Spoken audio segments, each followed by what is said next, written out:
Okay, let's get going. Welcome to the Rebel Alliance Briefing Room Podcast. We are here to podcast about anything and everything Star Wars with you.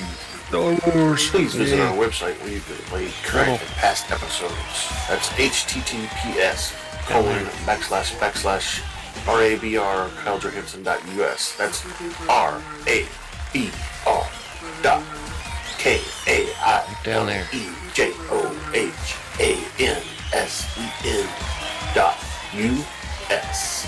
On the left-hand side is a navigation menu. You can use this to learn how to load the Rebel Alliance Briefing Room podcast on your Android or Apple phone and tablet. And we have direct links to our podcast on Apple and Google Podcasts. Please participate by connecting to our social media, answering questions of the week, or submitting feedback directly from the site. Again, all of these are available at the Rebel Alliance Briefing Room website at RABR.KyleJohansson.us. And now, it's time to talk Star Wars. Yeah. I am Kyle John Johansson. Hey, that's me. And this is Andrew Scott Sutton. No. Say hello. Hello. No Andrew or Rick again. Andrew's doing a dedication memorial thing. Not a funeral, but a historical marker dedication thing. And Rick, of course, is busy with family stuff. So today we're going to be reviewing Star Wars: The Bad Batch Season 3, Episode 8, called Bad Territory. First, we'll do an unboxing. There's a little bit of news, but I think it'll wait. Mostly around some of the shows and stuff. They did release a trailer, and I'd rather kind of maybe do that when I can get someone else on here besides me to view the trailer. So then we'll do a recap of the episode and questions of the. We'll discuss it a little bit and get some predictions. All right. So first thing we're gonna do is I'm gonna push this button here because we don't want any spoilers. That's what this is saying is spoiler danger. Anything we're about to talk about. Alert. Danger. You are about to be spoiled. This is your spoiler alert. We're about to talk candidly and explicitly about some TV shows or movies. Yep, so anything you've heard or not seen for Bad Batch Episode 8, Season 3, please watch and then come back and watch us because we don't want to spoil you. So after that awkward little thing there, we're going to do an unboxing. Here we go. Now we have a special treat. It's unboxings. All right. Yeah. It's exciting. Woohoo. Unboxings. Yeah, so I got the trusty letter opener, stabby tool. Ooh. And then I got the box cutter, and this one's very sharp. I'm not going to stab myself because it'll bleed. All right, so let's start opening. Open sesame. Here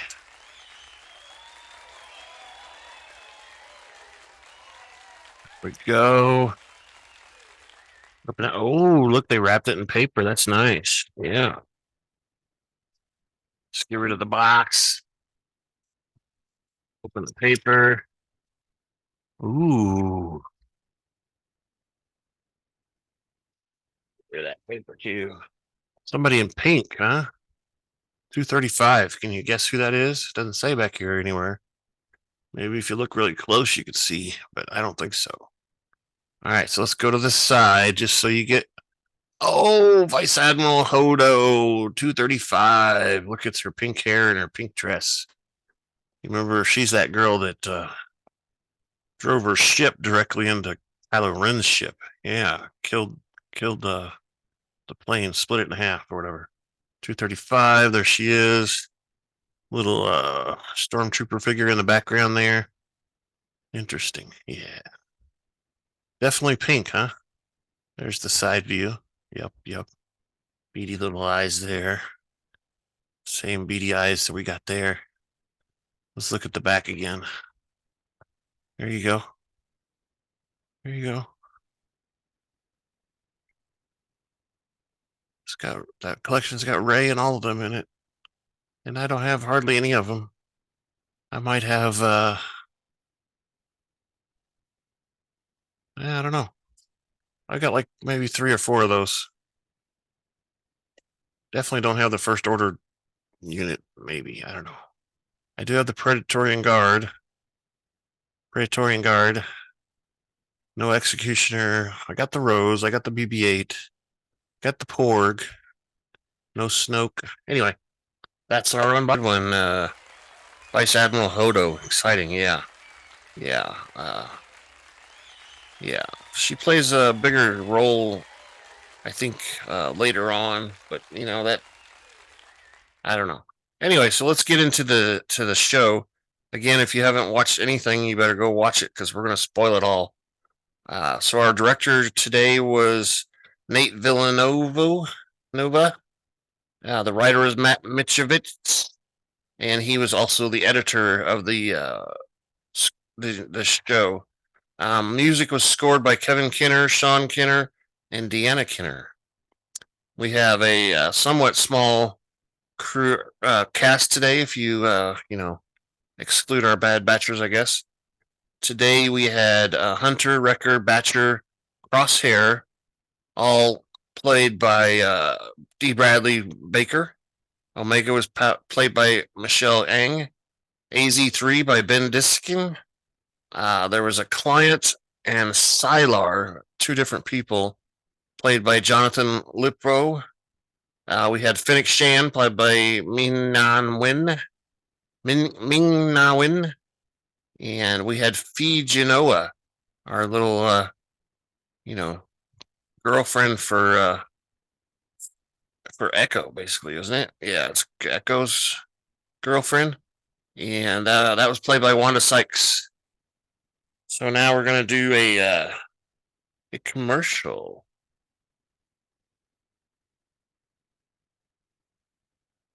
Hey, you over there. Are you a trooper? Is your armor always dirty? You. When do you find time to clean it? You. Did Rebel Scum scratch and You. damage it?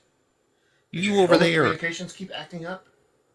Stop by Aaron's Armor Sparkalorium.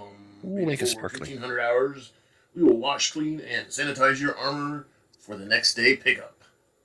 Our patented galactically ancient secret cleaning techniques will have your armor sparkling just like a new Cerulean Y1300 freighter just off the assembly line. That's clean.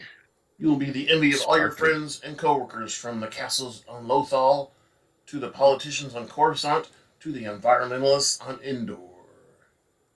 For your next day service, stop by Aaron's Armor Sparkalorium.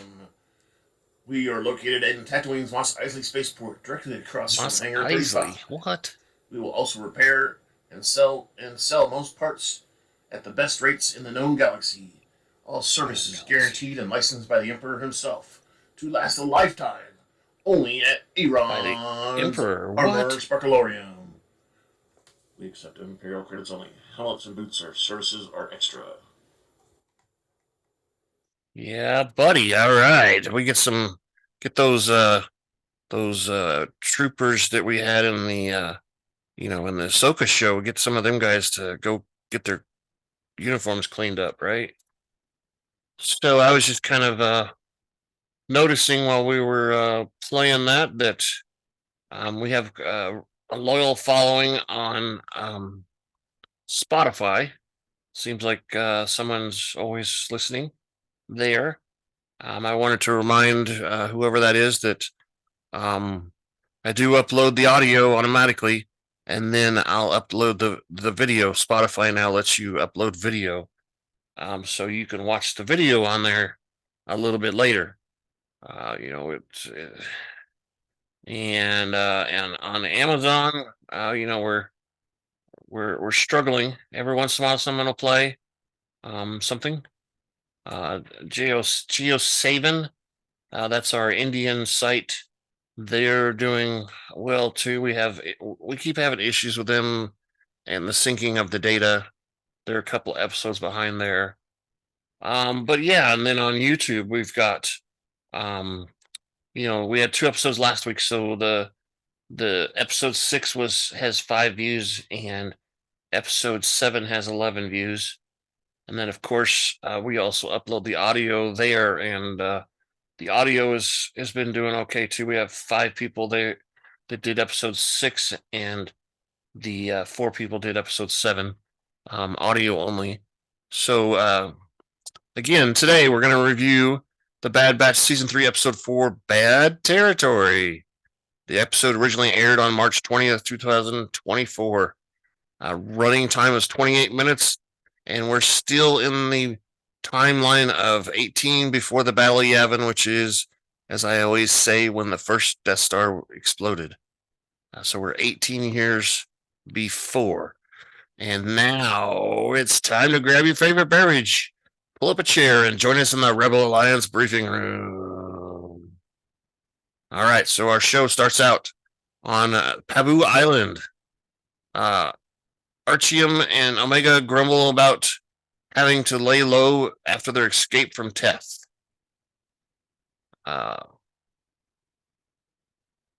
She wants to help Echo and Rex, but Crosshair reassures Omega that she is helping by staying away.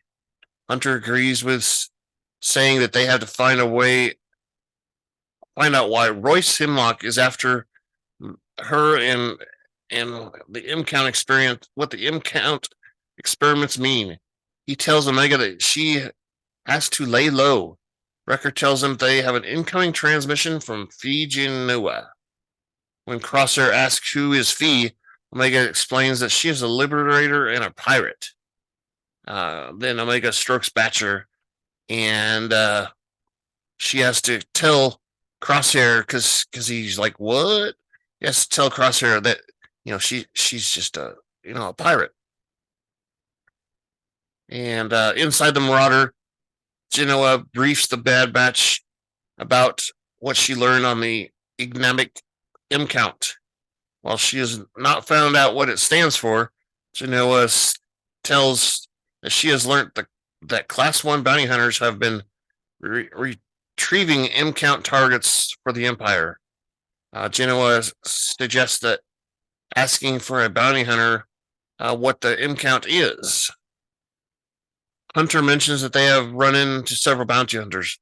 When Omega mentions Fennec Shand, Crosshair Harris like, who is that? Hunter explained that Shand is a bounty hunter who was hired by the Camoans to capture Omega. While she is dangerous, Hunter thinks she could be helpful.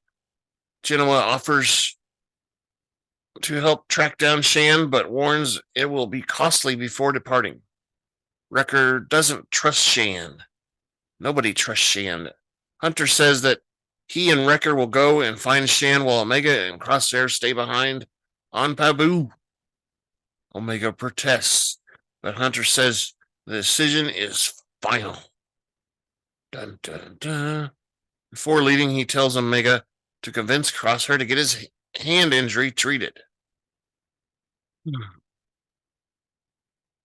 Hunter and Wrecker travel on the Marauder to a space station that is frequented by outlaws and bounty hunters. Hunter tells Wrecker to be careful what they tell Shand, adding that the less she knows, the better. A brawl breaks out among the patrons at the bar they're attending, and the 2 clones find Shand haggling with a Rodian at the table. The 2 clones force the Rodian to suspend negotiations before meeting with Shand, who recognizes them from the past in her attempt to capture Omega.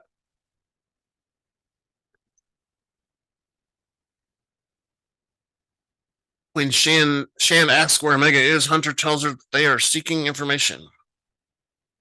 Shand says that it will be costly before telling the Rodian to wait outside. Getting down to business, Shand tells them to tell her what information or target they are after, and she will give them a price. Hunter insists insists about the Empire's bounty for M count targets. While Shand is not involved in these hunts, she says she knows another bounty hunter who hunts for M count targets. Though it is costly, she should.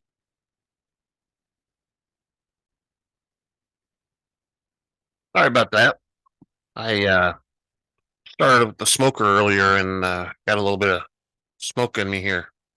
Uh, Knowing Wrecker's expertise for demolition and ordnance and Hunter's tracking skills, she offers to provide the information in return for helping her capture a target.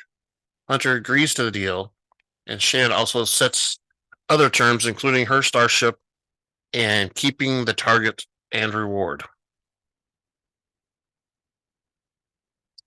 Back on Pabu, AZI-3 examines Crosshair's hand but says he is unable to treat it. He suggests that the ailment may be something psychological rather than physical. AZI-3 says that if Crosshair could elaborate more on the experiments he was subject to, he could help. Crosshair is unwilling to live through the past trauma and storms out of the meeting to Omega's dismay. While traveling aboard Fennec Shand's starship, Wrecker questions why they are working for Shand despite not trusting her. Hunter says they have no choice since they need information about M counts. Hunter warns Wrecker to be ready for anything. Shortly, Fennec exits the cockpit and tells the clones she will honor her side of the bargain if they keep theirs. She briefs the clones about the target, Sylar Saris, a member of the Yambari subspecies, known for their slayer of Ordo Iris.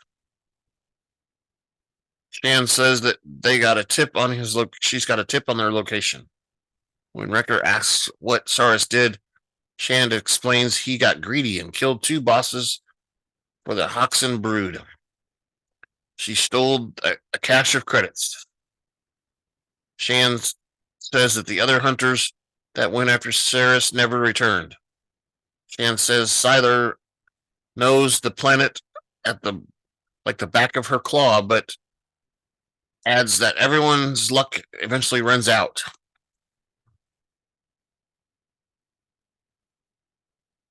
The clones and Shand travel to a polluted orange world where people have to wear breathing masks outdoors. They disembark. Shand speaks to a dumb series pit droid and requests a sturdy boat that won't capsize, unlike the last time she visited. The pit droid loans them a skiff for 10 credits.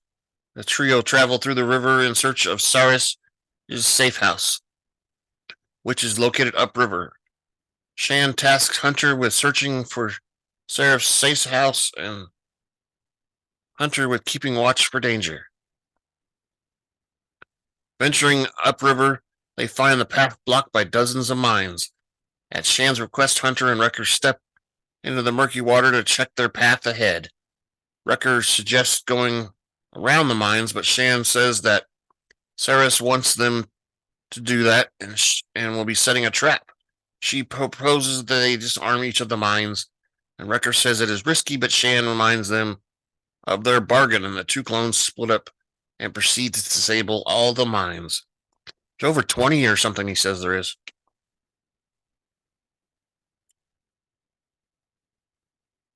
Meanwhile, as the Hunter and Wrecker manage to... back on Pabu, Crosshair attempts to target practice, but is unsatisfied with being unable to hit the target. Omega tries to encourage him, but Crosshair insists on perfection. And he's off just by like a tiny bit, millimeters. Omega says that AZI might be right in saying that his incarnations at the Tanis base has affected him. Omega expresses hope that Crosshair will recover the use of his hand and suggests that he is the one who has to fix it. Omega tells Crosshair to trust her, while Batcher watches in the background. Crosshair is reluctant but agrees to try out Omega's plan.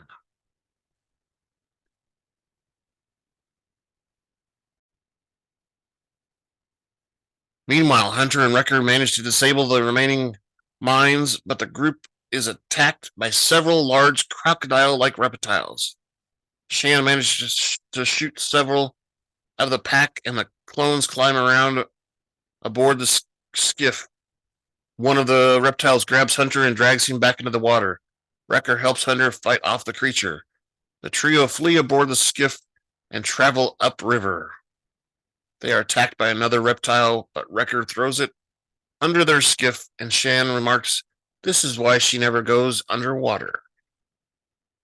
Continuing their journey at night, Ceres's trail gets cold, with Hunter unable to track the fugitive. Shan questions the clone's ability, and Wrecker counters that Omega was able to evade her, prompting Shan to respond that she did not have trouble fighting Omega. When Shan asks what happened to Omega, Hunter asks why she is interested in Omega. Shan says that the information must be so important to them that they are willing to work for her given their past.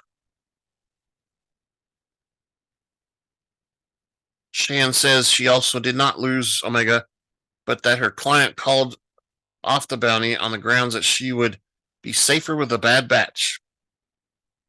When Shan mocks their ability to protect Omega, Wrecker responds that Shan is motivated by money, and Shan says that she accepts jobs from anyone who can pay.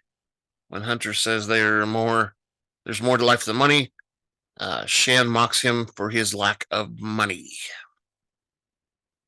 Hunter picks up a trail all of a sudden and tells Shan to move the skip on its starboard side.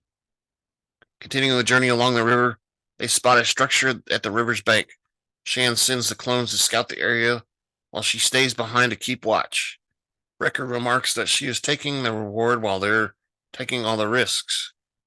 Shan agrees that Wrecker's assessment of their business relationship. That's right. Hunter climbs up a treehouse but is ambushed by Sylar Ceres. The two engage in physical combat. Ceres gains the upper hand until Wrecker arrives. Cornered, Cyrus flees into a trapdoor that seemingly leads underground. When Shan leads the skiff to aid the clones, Ceres sneaks aboard the vehicle and tries to escape. However, Shan has had the disabled cable on the rear engines and confronts Ceres and tries to stun the Yamari. The stun blast bounces off his thick exoskeleton. He leaps over Shan and throws her into the water. Uh-oh. Now she's in the water. Ceres attempts to flee but is attacked by Wrecker, who wrestles with him. Ceres manages to temporarily blind the clone by spitting on his helmet. Some sort of green spit. Before he can flee, he is stunned by Hunter and Shand, who fire several shots.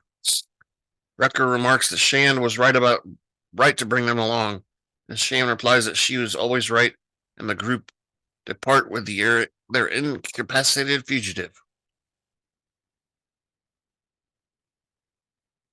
Back on Pabu, Omega leads Crosshair in a meditation by the sea. Batcher rests nearby. Crosshair is skeptical but agrees to give it a go. Both sit cross-legged and breathe deeply. Omega tells Crosshair that she learned the meditation from the Wookiee Jedi Gunji and his people. And Crosshair says, "You've been to Kashyyyk?" She says that he has missed a lot. Omega tells Crosshair to close his eyes and focus.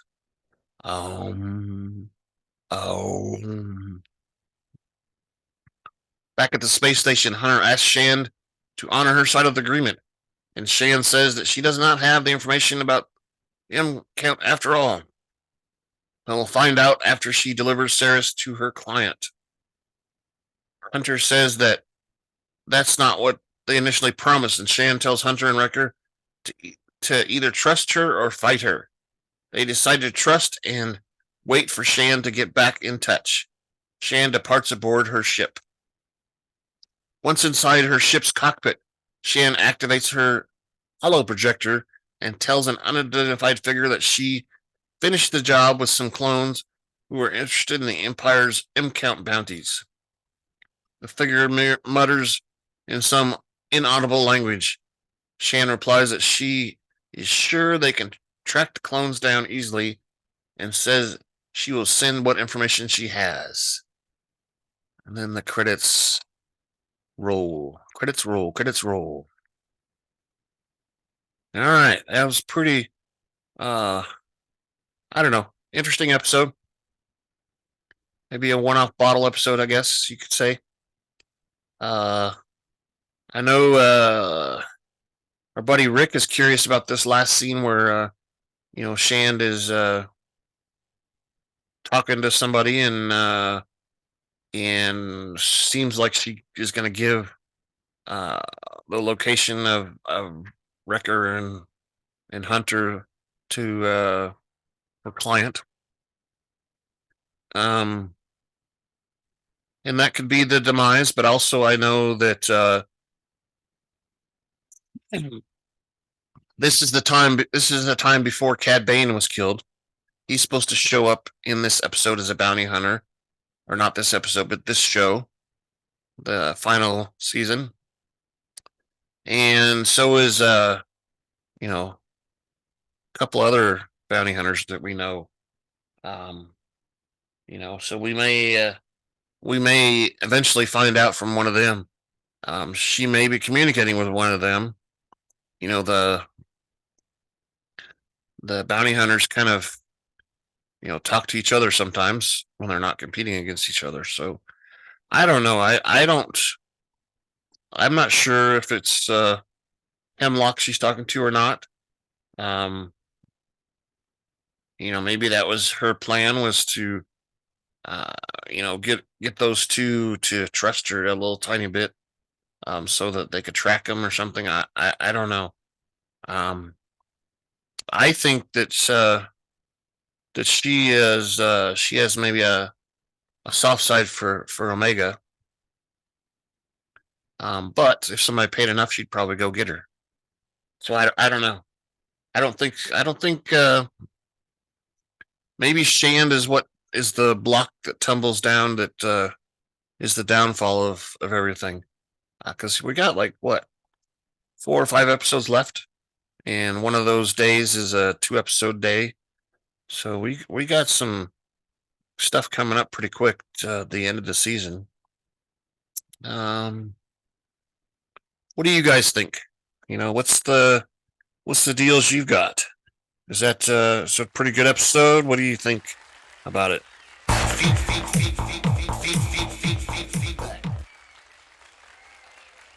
Yep, that means we want all of your feedback. Every single bit of it. Please send it to us. Please. We want you to send it to us by email at feedback@kylesranson.us. We also have a link on our website on the left-hand side that says feedback, and it pulls up a form. You type in a name, and then you type in your feedback below that. Click send, and it'll come right to us. We're on Twitter at super_duper_pod. We're on Blue Sky at Rebel Alliance Briefing Room, all one word. And we eventually upload all this to YouTube. So there'll be audio and video at YouTube. And you can make comments there as well. As I said earlier, nobody's really commenting, but they're watching. That's a good thing. Comments would be nice. We'd like to interact with you. This is not necessarily a one-way street. We'd like to know, at least the quality of some of the feedback you've got, so we can kind of judge how differently to do things in the future. So please do that. So, all right. Now what that we have means, a special treat. Nope. What that means is, since I'm by myself today, I'm gonna sign off here, and we're gonna finish the episode. Thank you for listening to the Rebel Alliance Briefing Room podcast. Please visit our website where you can play current and past episodes. That's https:// All that's down there. RABR That's RABR.KAILEJOHANSEN.US. On the left-hand side is a navigation menu. You can use this to learn how to load the Rebel Alliance Briefing Room podcast on your Android or Apple phone and tablet. And we have direct links to our podcast on Apple and Google Podcasts. Please participate in connecting to our social media, answering questions of the week, or submitting feedback directly from the site. Type it in. Again, all of these are available at the Rebel Alliance Briefing Room website at RABR.KAILEJOHANSEN.US. Uh-oh. This podcast in no way is approved, sponsored, or owned by Lucasfilms Ltd., Disney, Disney Plus, or any of its subsidiaries. All opinions are solely owned by Kyle and or Scott, and in no way express the views or opinions of their past or present employers. Views and opinions are not supported or restricted by Lucasfilms Ltd., Disney, Disney Plus, or any of its subsidiaries.